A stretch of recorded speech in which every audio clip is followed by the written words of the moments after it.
We did see Ferrari performing strongly here last season, and as I think you alluded to, they're bringing something of a Hail Mary upgrade to Spa this weekend, and I think that's kind of been Ferrari's season this so far, bringing Hail Marys to the start of the season, bringing Hail Mary upgrades around Imola time, bringing Hail Mary upgrades just before Austria as well, and now for Spa. So they'll talk them down as the weekend arrives. They'll be like, "Oh no, it's just a little bit on the front wing, something on the engine cover," but a bit of tempering of expectations. But Ferrari, I think, have every potential to perform strongly here, relatively strongly for how they've been performing this season so far. So maybe it will just be a case of being P3, potentially P2 if the McLarens come together.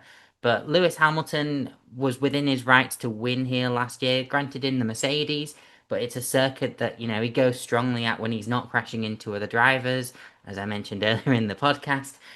Charles Leclerc has done well here as well, got, I think, his first race win here when he passed Lewis Hamilton in 2019.